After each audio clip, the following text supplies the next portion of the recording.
नमस्कार महाराष्ट्राच्या जिवंत हृदयाच्या सळसळत्या रक्ताच्या भावी अधिकारी कर्मचाऱ्यांनो, कसे आहात सगळे?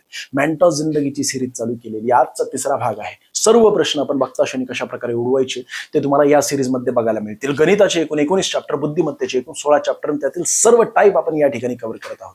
आणि विशेष म्हणजे तुमच्याच परीक्षेमध्ये मोस्ट रिपीटेड क्वेश्चन्स जे आहेत ते या ठिकाणी आणले गेलेले आहेत. बघा ना, हा प्रश्न एवढ्या मोठ्या प्रमाणात विचारला गेलेला आहे. मागच्या व्हिडिओमध्ये हा प्रश्न तुम्हाला सोडवायला दिला होता. आज आपण इथून सुरुवात करणार आहोत. एक दुकानदार एका वस्तूची छापील किंमत तिच्या खरेदी किमतीपेक्षा 20% जास्त निश्चित करत असतो. म्हणजे 100 रुपयाची वस्तू 120 रुपयाला विकतोय. म्हणजे त्या ठिकाणी एमआरपी विकत नाहीये, फक्त एमआरपी त्याने निश्चित केलेली आहे. दुकानदाराला एकूण 8% नफा मिळवण्यासाठी छापील किमतीवर किती टक्के सूट द्यावी लागेल? विषय काय झालेला आहे? 100 रुपयाची जी वस्तू आहे तिच्यावर त्याने 120 रुपये एमआरपी लावलेली. आणि तो एमआरपी मध्ये घेतो का? अजिबात नाहीये. तू काहीतरी डिस्काउंट मागणार आहे आणि डिस्काउंट मागितल्यानंतर सुद्धा दुकानदाराला फायदा होत असेल तर त्या किमतीमध्ये तो विकेल. त्याला एकूण 8% फायदा मिळवायचा. म्हणजे 100 रुपयावर 108 रुपयाला ती वस्तू विकायची आहे. त्याने प्रत्यक्षात 120 रुपयाला विकलेली का? अजिबात नाहीये. 100 रुपयाची वस्तू त्याने 108 रुपयाला विकलेली आहे आणि एमआरपी 120 रुपये त्याने ठेवलेली आहे, निश्चित केलेली आहे. याचा अर्थ 120 वर त्याने किती रुपये सूट दिलेली आहे? तर दोघांमधील फरक हा 120 वर सूट आहे. म्हणजे 12चा एकूण फरक आहे. याचा अर्थ काय? अंशस्थानी 12 करा, छेदस्थानी 120 करा आणि गुणिले त्याला 100 करा. हे का केलंय? त्याचं कारणच हे की एकूण 12 रुपये सूट दिलेली 120 वर, म्हणजे ती टक्केवारीमध्ये आपल्याला करायची असेल तर त्याला गुणिले 100 करायचे असतात. हे शून्य कट दोन्ही कट झाले, राहिलं किती? 10%. याचा अर्थ त्याला 120 वर 10% सूट दिल्यानंतर 8% नफा मिळवता येईल. म्हणजेच पर्याय क्रमांक सी या प्रश्नाचं योग्य उत्तर आहे. तलाठी 2023, आरआरबी 2025, एसएससी सीजीएल म्हणजे जी कंबाईन ग्रॅज्युएशन लेवलची परीक्षा असते 2025 मध्ये झालेली, त्यामध्ये सुद्धा हा प्रश्न विचारला गेला. आणि प्रत्येक परीक्षेमध्ये आकडे बदलून पॅटर्न अनेकदा रिपीट झालेला आहे. आकडे बदलून पॅटर्न रिपीट झालाय, त्यासाठी खास करून हा प्रश्न मी तुमच्यासाठी बनवलाय. एका मोबाईल विक्रेत्याने मोबाईलची छापील किंमत त्याच्या खरेदी किमतीच्या 40% जास्त निश्चित केलेली. विक्रेत्याला एकूण 12% नफा मिळवायचा असेल तर छापील किमतीवर एकूण त्याला किती टक्के सूट द्यावी लागेल? तर लक्ष देऊन बघा. 100 रुपयाची जी वस्तू आहे त्याला त्याने 140 रुपये अशी छापील किंमत ठेवलेली आहे. पण प्रत्यक्षात एमआरपीवर आपण एखादी वस्तू घेत नाही, त्याच्यामध्ये डिस्काउंट मागत असतो. परंतु डिस्काउंट दिल्यानंतर सुद्धा जर दुकानदाराला फायदा होत असेल तर तो ती वस्तू विकत असतो. त्याला फायदा एकूण 12% मिळवायचा. म्हणजेच ही जी वस्तू आहे 100 रुपयाची ती त्याला 112 रुपयाला विकायची आहे. इथपर्यंत तुमच्या लक्षात आलं असेल. फक्त दोघांमधील फरक बघा कितीचा आहे, तो म्हणजे 28चा फरक आहे. बघता क्षणी लगेच निघत असतं दोघांमधील फरक. अंशस्थानी 28 लिहून टाका आणि हा त्याने एकूण डिस्काउंट दिलेला 140 रुपयावर बस. परंतु टक्केवारीमध्ये तुम्हाला विचारलं, याचा अर्थ त्याला गुणिले 100 करावे लागतील. आता हे शून्य कट 14 एक 14, 14 दुने 28, 2 गुणिले 10 जर तुम्ही केले तुम्हाला तुमचं उत्तर मिळते. बघताशनी म्हटलं तर बघताशनी असतं. थोडंसं स्पीडमध्ये घेतोय मी, पण तरी सुद्धा तुमच्या हातामध्ये कंट्रोल आहे. सोन्या, तू या ठिकाणी डबल क्लिक केली की मी पुढे जाणार, या ठिकाणी डबल क्लिक केली की मी मागे जाणार. मध्यभागी जर तू डबल क्लिक केली किंवा एक क्लिक केली तरी सुद्धा मी थांबणार. थांबलो की नाही? अरे तुझ्या हातामध्ये सगळं कंट्रोल आहे येड्या, कशाला टेन्शन घ्यायचं? पर्याय क्रमांक बी या प्रश्नाचं योग्य उत्तर आहे. तुला केवळ आणि केवळ प्रतिसाद द्यायचा आहे. ही सगळी सिरीज फ्री मध्ये आहे. गणित व बुद्धिमत्ता पुन्हा अजून जबाबदारीने बोलतोय, माझ्यावर सोडून दे सोन्या, जोक करत नाहीये. सगळे गाणे वाजवणारे. गणिताचे एकूण 19 चॅप्टर आणि बुद्धिमत्तेचे एकूण 16 चॅप्टर, त्यातील सर्व टाईप जे की एमपीएससी पासून ते पोलीस भरतीपर्यंत सगळे होते. अनेक विद्यार्थी कमेंट करत असतात की सर एमपीएससीचे प्रश्न घ्या. अनेक विद्यार्थी कमेंट करत असतात की सर एमपीएससी नको, पोलीस भरतीचे घ्या. या ठिकाणी सगळे गाणे वाजतात. बघा ना, हा प्रश्न सगळ्याच परीक्षांमध्ये आलेला आहे. एसएससी सीजीएल 2022 मध्ये हा प्रश्न आला होता. त्याला आकडे न बदलता टीसीएसने घेतलेल्या परीक्षेमध्ये म्हणजे तलाठी 2023 मध्ये हाच प्रश्न विचारला गेला होता. आणि 2025च्या एमपीएससी परीक्षेमध्ये म्हणजे विचार करा तुम्ही की टीसीएसला एमपीएससी कॉपी करतोय का? असलं काही नसतं. मागच्या सर्व काही प्रश्नपत्रिका बऱ्यापैकी अनालिसिस करणारा, प्रश्नपत्रिका बनवणारा व्यक्ती असतो. तो जास्त लोड घेत नाही, पर्याय सुद्धा बदलत नाही, आकडे सुद्धा बदलत नाही. डायरेक्टली प्रश्न तो शोधत असतो आणि त्यांच्याकडे सगळा डाटा असतो की हा प्रश्न किती विद्यार्थ्यांनी चुकवलेला आहे, किती टक्के विद्यार्थ्यांनी योग्य आणलेले. जास्तीत जास्त टक्के विद्यार्थी जर हा प्रश्न चुकत असतील तर हा प्रश्न पुन्हा आकडे न बदलता तशाच प्रकारे टाकला जात असतो. प्रश्न बघा काय दिसतं. 27 विद्यार्थ्यांनी इंग्रजी विषयात मिळवलेल्या गुणांची सरासरी 50 आहे. त्यापैकी 7 विद्यार्थी शाळा सोडून गेलेले आहेत आणि उर्वरित विद्यार्थ्यांच्या सरासरीत 7ने घट झालेली आहे. सर लय मोठा प्रश्न आहे. मोठा प्रश्न असला ना तरी सुद्धा तो ठुसका प्रश्न असतो. प्रत्यक्षात बघ तुला दाखवतो. एकूण 27 विद्यार्थी होते आणि त्यांची सरासरी किती आहे? 50. यापैकी 7 विद्यार्थी गेले, राहिले किती? 20 या ठिकाणी विद्यार्थी. हे करावं लागतं. आणि सरासरी या ठिकाणी, कारण विद्यार्थ्यांना कळत नाही. 7 मायनस केले तर हातात 20 आणि मग 20 विद्यार्थी शिल्लक राहिलेले आहेत, 7 विद्यार्थी निघून गेलेले आहेत. जे विद्यार्थी निघून गेलेले आहेत त्या विद्यार्थी निघून गेल्यामुळे सरासरीमध्ये घट झालेली 7ची, म्हणजेच या ठिकाणी झाली किती, 43. तू सांग सोन्या, 27 अधिक 43 कर किंवा 50 अधिक 20 कर. जे काय उत्तर येतंय ते विद्यार्थी सोडून गेलेल्या विद्यार्थ्यांची सरासरी असेल. जर या दोघांची बेरीज केली तर होते किती, 70. या दोघांची बेरीज केली तरी सुद्धा 70च होत असते. याचा अर्थ आपलं उत्तर काय असणार आहे, पर्याय क्रमांक ए म्हणजे सोडून गेलेल्या विद्यार्थ्यांची एकूण गुणांची सरासरी ती म्हणजे किती असणार आहे, 70. आणि हा प्रश्न 3 परीक्षांमध्ये डायरेक्टली आकडे न बदलता विचारला गेलेला आहे. आणि अशाच प्रकारचा पॅटर्न आपण पुढे अजून घेतलेला आहे बघा. सरावासाठी प्रश्न, एका क्रिकेट अकादमीत 35 खेळाडूंच्या फिटनेस गुणांची सरासरी 60 आहे. म्हणजेच किती, तर 35 विद्यार्थ्यांची सरासरी किंवा खेळाडूंची सरासरी 60 आहे. यापैकी 5 विद्यार्थी निघून गेले, मायनस कर, राहिले किती, 30 विद्यार्थी किंवा अजून खेळाडू किंवा अजून कुणी असू दे, काही गरजेचं नाहीये. आणि मग उर्वरित खेळाडूंच्या सरासरी गुणांमध्ये 5 ने घट झाली, याचा अर्थ या ठिकाणी 55 झाली. आता या दोघांची जरी तू बेरीज केली किंवा या दोघांची जरी बेरीज केली, कारण जेवढे विद्यार्थी निघून गेलेले तेवढीच सरासरीमध्ये जर घट होत असेल तर अशा वेळेस अशाच पद्धतीचा अवलंब करायचा असतो. या दोघांची बेरीज केल्यानंतर किती येते, 90 येते. याचा अर्थ आपल्या प्रश्नाचं उत्तर काय असणार आहे, 90च असणार आहे. बघताशनी म्हटलं तर बघताशनी. आम जिंदगीमध्ये आपण सोडत नाही सोन्या. तुझ्या मास्तरला खोटं बोलत नाहीये मी जेवढे काही गणित घेतोय ना ते तुझ्या मास्तरला दाखव आणि त्याला सांग सोडून दे. सोडून दे म्हणजे प्रश्न सोडून द्यायची त्याची सवय असते. तेव्हा ठुसके प्रश्न तुझ्या समोर आणत असतो, कारण तेव्हा पोलीस भरतीचा अभ्यास करत असतो आणि त्याने आयुष्यामध्ये पोलीस भरतीची पोस्ट काढलेली नसते. आम्ही 70 वर्ष परीक्षा दिल्यानंतर तुझ्या समोर आलेलो आहे आणि एमपीएससी मुख्य परीक्षा दिलेली आहे. त्यामुळे लोड घेऊ नको सोन्या. बऱ्यापैकी आम्हाला हे सगळ्या काही गोष्टी माहिती आहेत आणि जे काय नॉलेज आहे तुझ्यापर्यंत फक्त आपण पोहोचवतोय. तुला केवळ आणि केवळ लाईक ठोकायचं यार, फ्री मध्ये पुन्हा पुन्हा तेच सांगतोय आणि याच्या पलीकडे प्रश्न जाणार नाही, गॅरंटीने सांगतोय, छाती ठोक सांगतोय. जर याच्या पलीकडे प्रश्न आला तर अर्धी मिशा ठेवत. जर हे प्रश्न आले नाही, आकडे बदलून नाही आले, याच पॅटर्न मध्ये तुला जर प्रश्न विचारले नाही, कोणतीही परीक्षा असू दे, अरे दम पाहिजे कॅमेरा समोर असं बोलायला, तरी सुद्धा तुला विश्वास नाहीये सोन्या. बघ ना, एका गावातील पुरुष आणि महिलांचे प्रमाण 8-9 आहे. जर पुरुषांची संख्या एवढी असेल, केवढी ती घेणं नाहीये पण एवढी असेल, तर पुरुषांची संख्या किती आहे आपल्याला विचारलं गेलेलं आहे. कोणाची, तर पुरुषांची संख्या विचारली गेली, सॉरी महिलांची संख्या असायला पाहिजे बरं का. जर पुरुषांची संख्या या ठिकाणी दिलेली, याचा अर्थ टायपिंग मिस्टेक आमच्याकडून झालेली, महिलांची संख्या आपल्याला विचारली गेलेली आहे. अगोदर पुरुष दिसत आहेत तर नंतर महिला दिसत आहेत, याचा अर्थ या ठिकाणी पुरुष असेल आणि या ठिकाणी महिला यांचं प्रमाण दिलेलं आहे. म्हणजेच काय झालं, 8 पुरुष असतील त्या गावामध्ये तर 9 महिला आहेत. म्हणजेच काय झालं, तर 16 पुरुष असतील तर महिला आहेत 18. म्हणजेच काय झालं, 8 2 16 8 3 24, म्हणजे 24 पुरुष असतील तर महिला किती असणार आहेत, 27 असणार आहे. या प्रमाणातच असणार आहे. म्हणजे 8च्या पटीमध्ये पुरुष असतील आणि महिला ह्या 9च्या पटीमध्ये असतील. याचाच अर्थ असा झाला की या ठिकाणी पुरुषांची संख्या दिलेली आहे, म्हणजेच त्याला 8ने पूर्ण भाग जातोय. प्रमाण तेच असतं ना. तशाच प्रकारे 9 ही महिलांची संख्या असेल, याचा अर्थ आपलं जे काय उत्तर येईल त्याला 9ने पूर्ण भाग जाईल. आणि या पर्यायामध्ये जर तुम्ही बघितलं तर इथे सगळे काही वेगवेगळे दिसत आहेत पर्याय. ज्यावेळेस वेगवेगळे पर्याय असतात त्यावेळेस डायरेक्टली 9ची कसोटी वापरायची असते. म्हणजे 9ने भाग देऊन बघायचं. सगळ्या संख्यांना 9ने भाग देण्यासाठी आपल्याला वेळ आहे का? 9ची कसोटी तुला माहिती आहे सोन्या, की सगळ्या अंकांची बेरीज करायची आणि जे काही उत्तर येते त्याला 9ने पूर्ण भाग जात असेल तर ते संख्येला 9ने पूर्ण भाग जातोय. या ठिकाणी समजा या सर्व अंकांची आपण बेरीज केली तर बघ 8 आणि 6 किती होतात, तर 14 होतात. आणि 14 मध्ये 2 मिळवले तर होतात 16. 16ला 9ने पूर्ण भाग जातोय का, अजिबात जात नाही. पर्याय क्रमांक 1 झाला. त्यानंतर 8 आणि 6 पुन्हा अजून ते 14. 14 मध्ये अजून 3 मिळवले तर होतात किती, 17. 17ला 9ने पूर्ण भाग जातोय का, अजिबात जात नाही. कट करून टाक.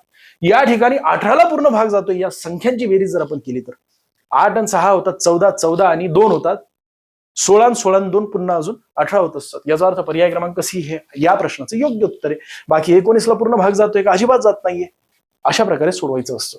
पुढचा वेगळ्या पद्धतीचा प्रश्न आहे आणि हा सुद्धा तुमच्या परीक्षेमध्ये आलेला एमपीएससी 2013, तलाठी 2016 आणि 3 पेक्षा जास्त वेळा आकडे न बदलता, पर्याय सुद्धा न बदलता, फक्त पर्याय वर खाली केलेले, अशा प्रकारे तुम्हाला प्रश्न विचारला गेलेला आहे. प्रश्न बघा काय दिसतोय, एका निवडणुकीत 2 उमेदवारांना मिळालेल्या मतांचे प्रमाण 4:9 असले असे होते. विजयी उमेदवाराला 99,018 मते मिळाली असेल तर एकूण किती मते पडलेली आहेत. आपल्याला विजय उमेदवाराचे एकूण मत किती मिळालेली आहेत ते दिलेले.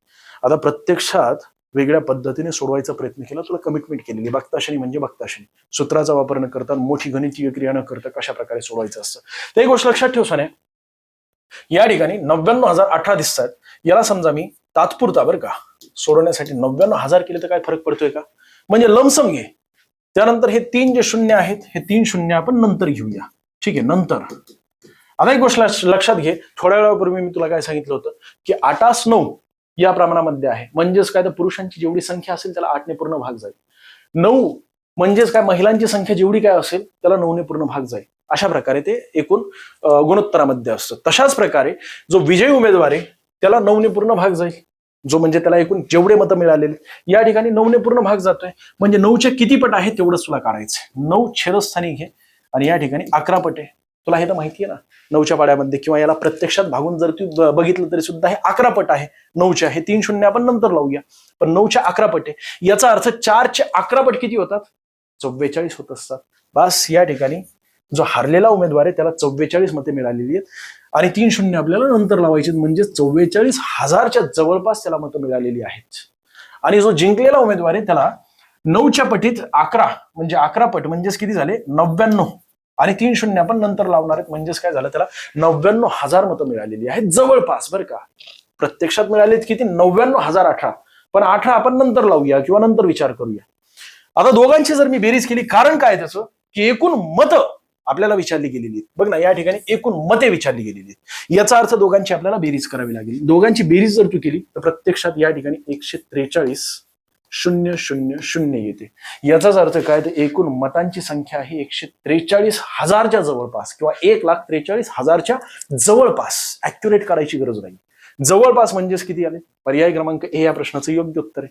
हा प्रश्न मी बनवलेला नाहीये सोन्या, माझ्या सोयीनुसार त्या ठिकाणी पर्याय समाविष्ट केलेले नाहीयेत. प्रत्यक्षात तू पडताळून बघू शकतो. हे तुझ्याच परीक्षेचे प्रश्न आहेत आणि या गणिताला सोडवण्यासाठी तुझा मास्टर लय मोठा कुणाला करतो, जोक करत नाही मी तुला. प्रत्यक्षात हे गणित दाखव त्याला, तो वेगळ्या पद्धतीने सोडवायचा प्रयत्न करेल, पण या ठिकाणी पद्धतच वेगळी असते. या ठिकाणी थोडस वेगळा विचार केला जात असतो. पुढचा प्रश्न, 2 संख्यांचे गुणोत्तर 3:5 आहे. जर त्या संख्यांचा मसावी 6 असेल तर त्या संख्या कोणत्या आहेत? ज्यावेळेस तुला मसावी दिलेला आहे आणि संख्या काढायची असेल तर केवळ आणि केवळ त्या मसावी सोबत त्या गुणोत्तराचा गुणाकार जर तू केला तुला संख्या मिळत असते. म्हणजे 6 गुणिले 3 केले तर तुला पहिली संख्या मिळेल आणि 6 गुणिले 5 केले तर तुला दुसरी संख्या मिळेल. 6 दुणे 12, 6 त्रिक 18 पहिली संख्या आणि 6 पंचे 30 दुसरी संख्या, म्हणजे 18 30. अशा प्रकारे ह्या 2 संख्या आहेत. ठीक आहे, तुला 2 संख्या विचारल्यात, इथं कॉमा असायला पाहिजे होता, चुकून या ठिकाणी ते हे आलेले गुणोत्तर आलेले. एमपीएससी 2016, तलाठी 2023, जिल्हा परिषद 2023, पोलीस भरती 2023. म्हणजे विचार करतो, अगोदर एमपीएससीने 2016 हा प्रश्न विचारला आणि तोच प्रश्न एवढ्या सरसकट सगळ्या परीक्षांमध्ये कॉपी झाला. मोस्ट रिपीटेड पॅटर्न असल्यामुळे तशाच प्रकारचे अजून प्रश्न मी बनवलेला आहे. 2 संख्यांचे गुणोत्तर 4:7 आहे. जर त्या संख्यांचा मसावी 8 असेल, ज्यावेळेस आपल्याला मसावी दिलेलं आणि गुणोत्तर सुद्धा दिलेलं आहे, तर गुणोत्तरासोबत जर आपण मसावीचा गुणाकार केला तर आपल्याला संख्या मिळत असतात. जसं की मी 8 गुणिले 4 केले तर 8 दुणे 16, 8 त्रिक 24, 8 चौक 32 मला पहिली संख्या मिळाली. आणि दुसरी संख्या मला काढायची असेल तर 8 गुणिले 7 करावं लागतील. 7 8 56 दुसरी संख्या मिळाली. याचाच अर्थ काय, तर 8 दुणे 16, 8 दुणे 16, 8 त्रिक 24, 8 चौक 32 आणि 56 पर्याय क्रमांक बी या प्रश्नाचं योग्य उत्तर आहे. लय ठुसका असतं सोन्या, आपल्याला पेनची सुद्धा गरज पडत नाही, आपल्याला कच्च्या काम करायची सुद्धा गरज पडत नाही. 2 संख्यांचे गुणोत्तर 2:3 आहे. जर त्या संख्यांचा मसावी 8 असेल तर आता आपल्याला त्या संख्या विचारलेल्या नाही, डायरेक्टली लसावी विचारला गेलेला आहे. आणि लसावी काढायचं असेल तर जेवढ्या संख्या दिसतात सगळ्यांचा गुणाकार करायचा, म्हणजेच 2 गुणिले 3 गुणिले 8 करायची, तुला लसावी मिळेल. प्रत्यक्षात बघ, 8 गुणिले 2 गेले तर 16 आणि 16 दुणे 32, 16 त्रिक 48. मला माझं उत्तर मिळालं. त्या संख्यांचा लसावी किती आहे? 48. त्या संख्या कोणत्या आहेत, तर पहिली संख्या 8 दुणे 16 म्हणजे पहिली संख्या 16 मिळाली. 8 दुणे 16, 8 त्रिक 24 म्हणजे दुसरी संख्या 24 मिळाली. त्या संख्यांचा गुणोत्तर 2:3 आहे. मसावी त्यांचा 8 आहे आणि लसावी त्यांचा 48 आहे. तलाठी 2016, नगर परिषद 2023, पोलीस भरती 2017, 2023. मोस्ट रिपीटेड पॅटर्न आहे. अशा प्रकारचे हे प्रश्न विचारले जात असतात. 2 संख्यांचे गुणोत्तर 5:6 आहे. जर त्या संख्यांचा मसावी 4 असेल तर लसावी किती? लसावी काढण्यासाठी मी तुला तेच सांगितलं की 3ही संख्यांचा गुणाकार करायचा असतो.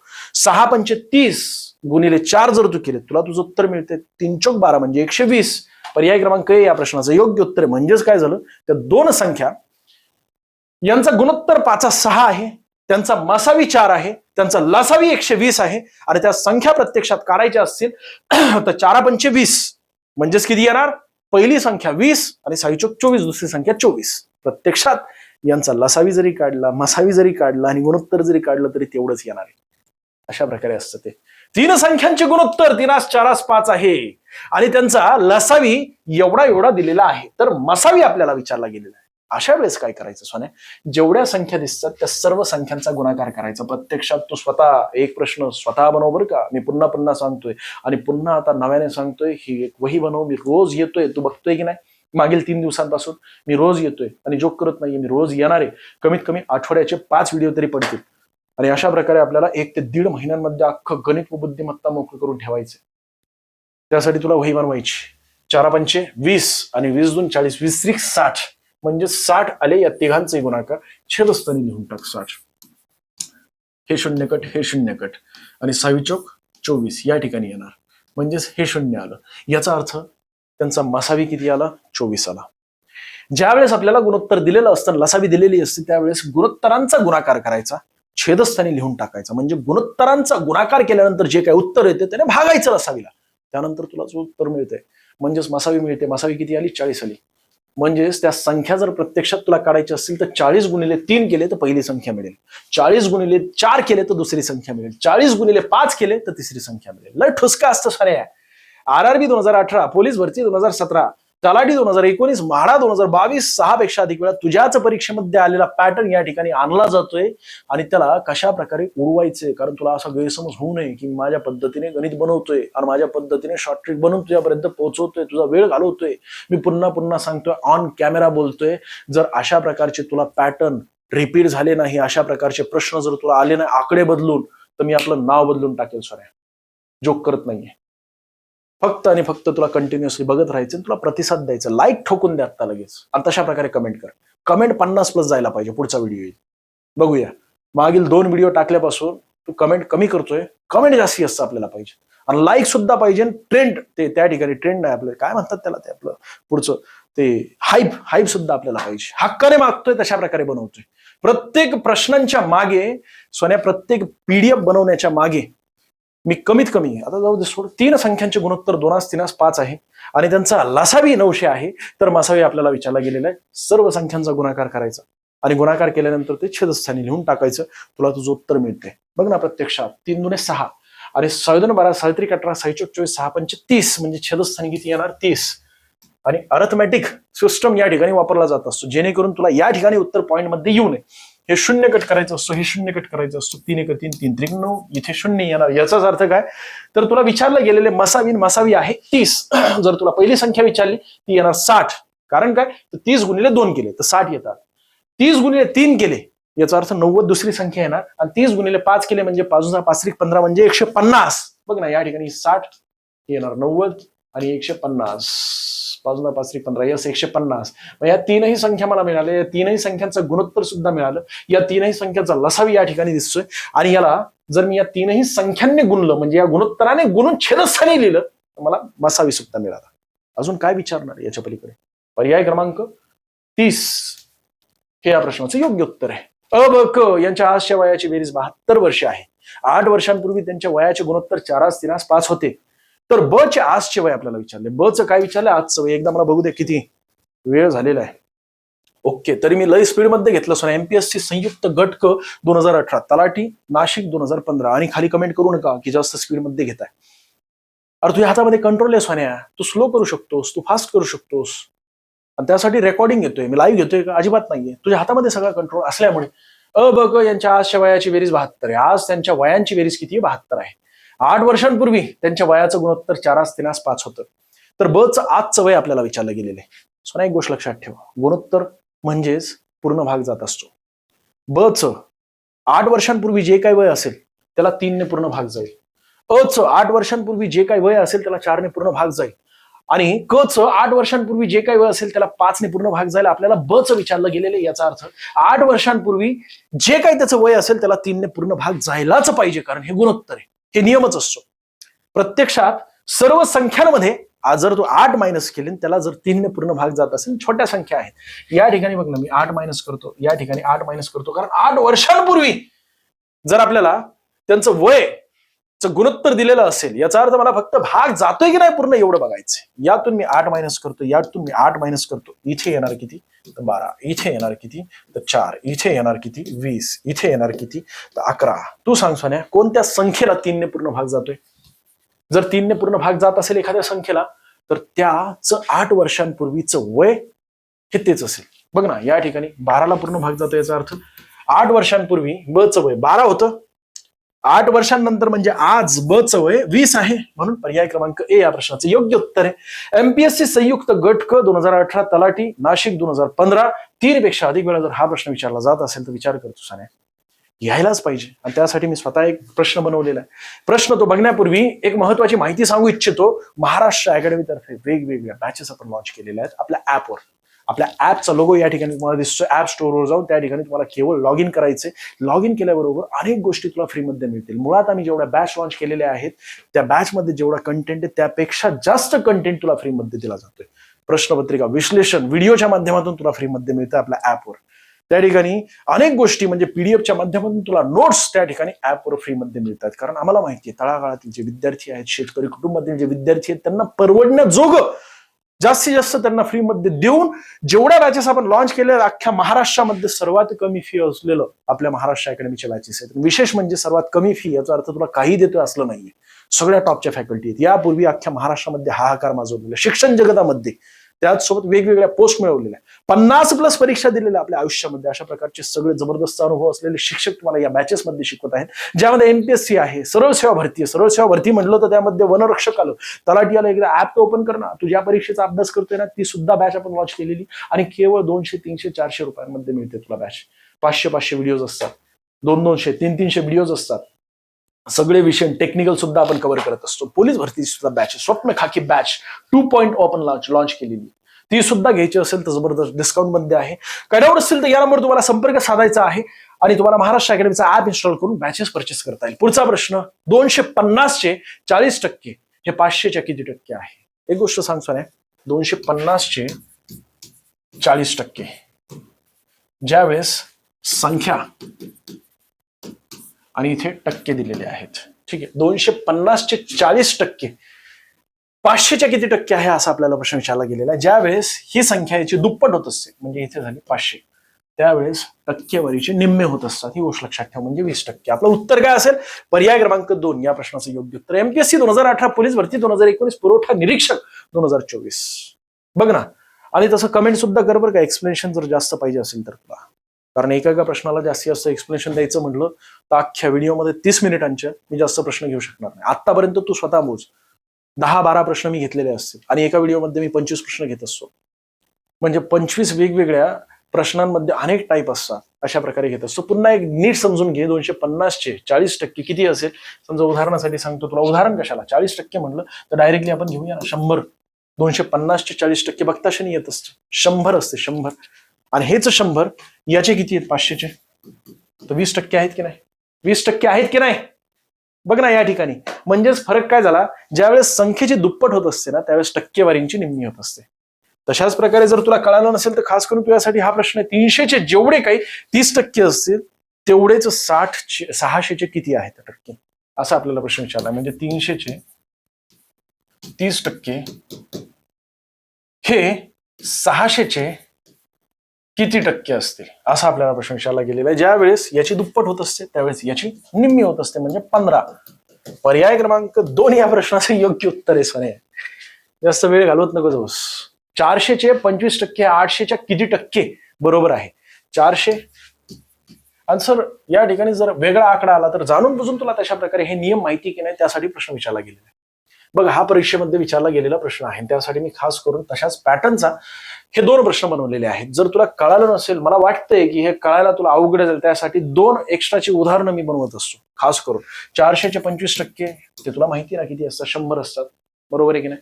आणि हेच 800चे किती असणार आहेत? तर याचे निम्मे करावे लागतील, 12.5. 25चे 12.5 हे निम्मे आहेत. आणि म्हणून पर्याय क्रमांक 2 या प्रश्नाचं योग्य उत्तर आहे. वेगळं अजून सूत्र वगैरे काय असेल तर त्या पद्धतीने सोडून बघ. तुम्हाला माहित नाहीये सूत्र, तू कशा प्रकारे सोडवतो याचं घेणं सुद्धा नाहीये. तुझा मास्टर तुला किती फिरवतोय हे सुद्धा मला घेणं नाहीये सोन्या. फक्त पद्धत जर आवडत असेल तर तशाच प्रकारे सोडू, नाही तर तुला तुझी पूर्वीची पद्धत लखला. एका परीक्षेत 25% विद्यार्थी इंग्रजीत नापास झाले व 20% विद्यार्थी गणितात नापास झाले. जर 10% विद्यार्थी दोन्ही विषयात नापास झाले असतील तर आपल्याला विचारलं गेलेलं आहे किती टक्के विद्यार्थी पास झालेले आहेत. तर नंतरचं वाक्य महत्वाचं असतं. नापास झालेले आहेत असं विचारलंय का? अजिबात नाही. पास झालेले आहेत किती टक्के विद्यार्थी. मोठा जरी प्रश्न असला तरी घाबरू नको सोन्या. विषय काय की 25% विद्यार्थी इंग्रजीमध्ये नापास झालेले आहेत. 100 पैकी 20% विद्यार्थी गणितामध्ये नापास झालेले आहेत. म्हणजेच 25% इंग्रजीत अधिक 20% हे गणितामध्ये, या दोघांमधून वजा करायचे. एकूण दोन्ही विषयांमध्ये किती नापास झालेले आहेत, बस 10%. जे काय उत्तर आलेले ते एकूण तुला त्या वर्गामध्ये 100 पैकी विद्यार्थी किती नापास झालेले हे मिळते. तुला पास किती झालेले हे करायचे. तुला काय करायचंय, या दोघांची बेरीज केली तर होते किती 45. 45 मधून 10 वजा केले तर होतात किती 35. म्हणजे त्या एकूण 100 विद्यार्थ्यांपैकी 35 विद्यार्थी नापास झालेत, परंतु नापास विचारलेले नाही, पास झालेले किती आहेत. तुला 100 मधून 35 वजा करायचे सोन्या. तुला तुझं उत्तर मिळते 55. पर्याय क्रमांक 2 या प्रश्नाचं योग्य उत्तर आहे.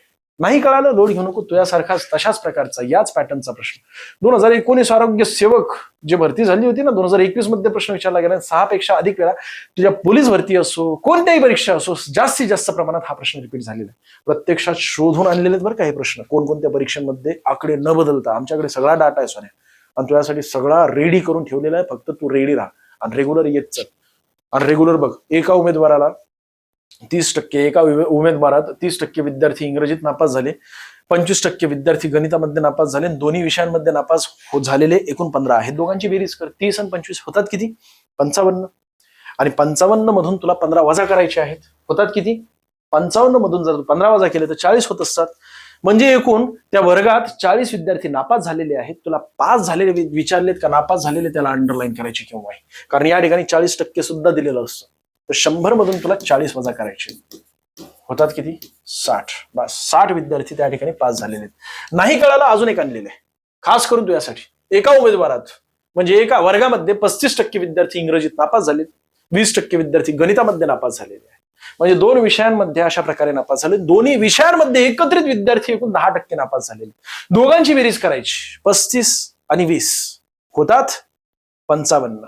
या ठिकाणी सुद्धा 55 आले होते ना, 25 या ठिकाणी 65 आले होते बरं का. तेच म्हटलं मी तुला 55 आले होते, आणि या ठिकाणी 35 आणि 20, हा इथे सुद्धा 55 येतात. लोड घेऊ नकोस, 55 आले. आणि तुला दोन्ही विषयांमध्ये नापास झालेले विद्यार्थी जे ते मायनस करायचे आहेत. इथे दोन्ही विषयांत नापास झालेले विद्यार्थी मायनस करायचे. मग तुला एकूण अख्ख्या वर्गामध्ये किती विद्यार्थी नापास झालेले हे मिळेल. म्हणजे यातील फरक जर तू काढला तर 45 होत असतो. तुला पास होणारे विद्यार्थी विचारले, किती टक्के विद्यार्थी पास झालेले आहेत. बस 100 मधून तुला 45 वजा करायचे, राहिले किती 55.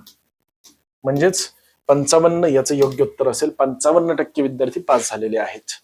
एका वर्तुळाची त्रिज्या दुप्पट केल्यास त्याचे क्षेत्रफळ किती पटीने वाढत असते. ज्यावेळेस त्रिज्या दुप्पट होते त्यावेळेस त्याच्या क्षेत्रफळामध्ये 4 पट वाढ होत असते. याला फक्त गुणिले 2 करायचे. तिप्पटला गुणिले 2 केले तर 6 पट होत असते.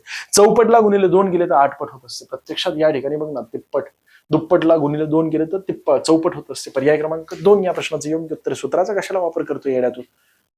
आपण या ठिकाणी क्षेत्रफळ सुद्धा किंवा अजून जे तुझे भूमितीचे प्रश्न असतात की नाही ते सुद्धा सूत्राचा वापर न करता डायरेक्टली सोडून दाखवलेले आहेत. यापूर्वीचा आपला इतिहास आहे सोने, आणि आगामी काळात ते सुद्धा गाणे वाजतील या सिरीज मध्ये. बघ पुढचा, एका वर्तुळाची त्रिज्या तिप्पट त्याचे क्षेत्रफळ किती पटीने वाढणार आहे. तिप्पट म्हटलं तर गुणिले 2 करायचे, क्षेत्रफळ मिळतं. पटीला गुणिले 2 केले तुला क्षेत्रफळ मिळत असतं. तिप्पटचे गुणिले 2 केले तर 6 पट होत असतात. याचा अर्थ त्या वर्तुळाचं क्षेत्रफळ 6 पट वाढणार. जर त्रिज्या तिप्पट केली तर त्याचं वर्तुळाचं क्षेत्रफळ 6 पट वाढणार. प्रत्यक्षात कशा प्रकारे, तर मला तुला ते सूत्र एक्सप्लेन करावं लागेल, आणि ते एक्सप्लेन करायला काय अडचण नाहीये. फक्त वेळ किती झालेला बघू द्या, काय एक्सप्लेन करू सोन्या. झाले की काय सांगू तुला मी सोन्या, अजून लई प्रश्न आहेत जिंदगीमध्ये.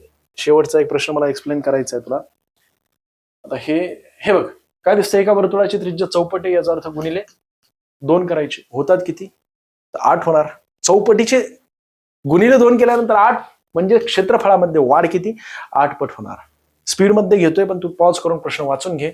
हा प्रश्न फार महत्वाचा आहे. हा प्रश्न मी जाणून बुजून शेवटी घेतला होता. अ ब क यांच्या आजच्या वयाची बेरीज 78 वर्ष आहे. 6 वर्षांपूर्वी त्यांच्या वयाचे गुणोत्तर 3:4:5 होते, तर ब च्या आजचे वय आपल्याला विचारले गेलेले. 6 वर्षांपूर्वी त्यांचे गुणोत्तर 3:4:5 होते. एक गोष्ट लक्षात ठेव सर, सरासरीचा नियम काय असतो की मधली संख्या सर्व संख्यांची सरासरी असते. उदाहरणासाठी बघ 5, 15 आणि 20 या सर्व तीनही संख्यांची सरासरी मधली संख्या असते, म्हणजे या तीनही संख्यांची बेरीज करून एकूण 3 छेद दिलं तर 15 ही मधली संख्या येणार. सरासरी किंवा मधली संख्या असते, किंवा 2, 4, 6, 8 आणि 10 या पाचही संख्यांची सरासरी 6 येणार, मधली संख्या 6 आहे. तशाच प्रकारे या ठिकाणी आपल्याला गुणोत्तर दिलेले, म्हणजेच ए, बी आणि सी, बरोबर आहे ना, अ, ब, क या तिघांचे गुणोत्तर दिलेले. त्यांच्या वयाची सरासरी आपल्याला काढायची असेल तर इथे दिसतंय हे गुणोत्तर सांगते 3 4 5 या प्रमाणात जर त्यांचं वय असेल, म्हणजेच अंतर समान आहे. या ठिकाणी किती 2चं अंतर, या ठिकाणी 2चं अंतर, या ठिकाणी 2चं अंतर, या ठिकाणी 2चं अंतर, या ठिकाणी 5चं अंतर, या ठिकाणी 5चं अंतर आहे. ज्यावेळेस अंतर समान असतं या क्रमाने जर संख्या असतील तर मधली संख्या ही त्या संख्यांची सरासरी असते. तशाच प्रकारे या ठिकाणी सुद्धा गुणोत्तरामध्ये दिलेलं आहे, याचा अर्थ प्रत्येकामध्ये अंतर समानच असणार आहे. आणि ज्यावेळेस समान अंतर असेल, या ठिकाणी 1चं अंतर, या ठिकाणी 1चं अंतर आहे, याचा अर्थ मधली जी संख्या आहे तीच या तीनही संख्यांची सरासरी असते. याचा अर्थ आपल्याला ब चं वय हे त्या तीनही जेवढे काही अ, ब, क यांचं वय असेल, या तीनही लोकांच्या वयाची सरासरी करायची असेल तर आपल्याला ब चं वय हेच त्या तीनही लोकांच्या वयाची सरासरी मिळणार आहे. इथपर्यंत तुझ्या लक्षात आलं असेल. असं एक्सप्लेनेशन द्यावं लागेल सोन्यातला, अन्यथा तू लय मोठे कुठाने करशील. म्हणजेच असा विषय झाला की गणितामध्ये आपल्याला दिलेलं आहे की आजच्या वयाची त्यांची बेरीज 78 दिलेली आहे. 6 वर्षांपूर्वी वयाचे गुणोत्तर 3 4 5 आहे. याचा अर्थ जर मी 78 मधून 6 वजा केले तर मला मिळतात 72, आणि 72 भागिले जर मी 3 केले तर मला ब चं वय मिळेल 6 वर्षांपूर्वीचं. ब चं वय मिळेल 6 वर्षांपूर्वीचं, आणि त्यामध्ये मी 6 मिळवले तर मला आजचं ब चं वय मिळेल. विषय संपला सोन्या. बघ ना, या ठिकाणी 3 1 3, 3 2 6, 3 4 12 म्हणजे 24. 6 वर्षांपूर्वी ब चं वय 24 होतंय, गॅरंटीने मी तुला सांगतोय, कारण मधोमध आहे आणि अंतर समान आहे. त्यामुळे सरासरी तीनही जेवढे काही संख्या आहेत त्या सर्व संख्यांची सरासरी मधली संख्या असते. आणि आपल्याला ब चं वय या ठिकाणी गुणोत्तरामध्ये 4 दिलेलं आहे. याचा अर्थ काय, तर 6 वर्षांपूर्वीचं गुणोत्तर आहे. म्हणजेच काय, तर एकूण जेवढी काय बेरीज आहे त्यांची आजची, त्यामधून 6 वजा करून भागिले 3 केले तर मला ब चं वय मिळते. आणि ते ब चं वय किती आहे, तर 24 वय आहे. 6 वर्षांपूर्वी अधिक जर मी यामध्ये 6 केले, मला माझं उत्तर मिळतंय सोन्या. हे सगळं काय एक्सप्लेनेशन समजून सांगावं लागलं. प्रत्यक्षात त्या ठिकाणी गणित बघता क्षणी तुला उडवायचं असेल तर याच मॅच्युरिटीने तुला उडवावं लागेल. सरावासाठी खास करून हा मी प्रश्न घेतला, पण हाच प्रश्न अशाच प्रकारचा पॅटर्न किती परीक्षांमध्ये आलेला आहे ते मी तुला पुढच्या लेक्चरमध्ये सांगणार आहे. आता लेक्चर सिरीज चालू केलेली आहे. व्हिडिओ आवडला असेल तर लाईक कर. याचं योग्य उत्तर पर्याय क्रमांक ए. माझ्याकडून काय चुकलं असेल तर क्षमा असू दे. तुझ्या केवळ आणि केवळ प्रतिसादाची आवश्यकता आहे. पुन्हा पुन्हा मी सांगतो, अख्ख्या व्हिडिओमध्ये मी तुला आजच्या हे सांगितलेलं आहे की गणित बुद्धिमत्ता माझ्यावर सोडून दे सोन्या, जबाबदारीने बोलतोय.